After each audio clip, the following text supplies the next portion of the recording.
Hey folks, Jeff Jackson, your alfalfa and forage specialist here with Cropland by Winfield United. We're going to highlight a product today that's 3211 BMR.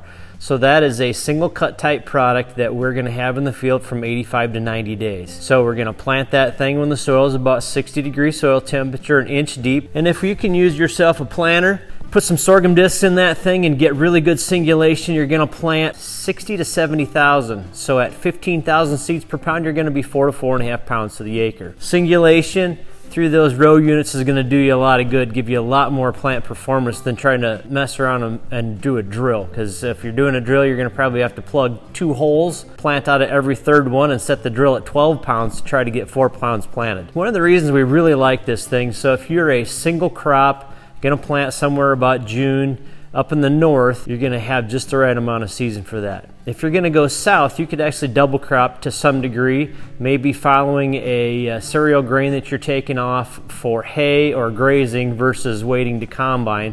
But that'll get you in the field, mid-June, and you'll shoot to have a lot of heat units to get things going again. So 85 to 90 day BMR 6, really extremely high quality product.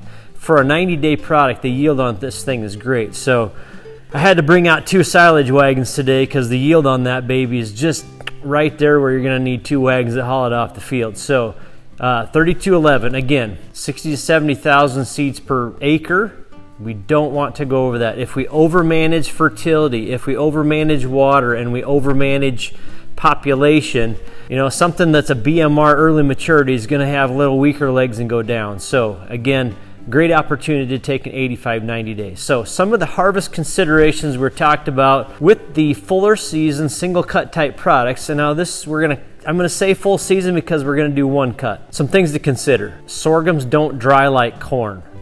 When a sorghum hits 70% moisture and it rains, it will suck up moisture and go from 70 to 75%. So one thing you might want to consider, if you're in a situation where you don't own the chopper and you're having a custom guy come around, when he says he's going to be there on Wednesday to chop and that thing's 75% moisture, you might have to swath it and wilt it for 2 days if you're in the upper Midwest to get it down to 70% moisture again. If you're in the South, maybe you swath it on Monday morning, you chop it on Monday night. If you're in Kansas, maybe you swath it on Monday morning, you chop it on Tuesday. Consider those options. That way you can manage harvest to fit your schedule, not when Mother Nature lets you. Because if we have a crop that's a little bit too wet for some reason, you might have to wait for a frost to kill that thing and catch it on the way down.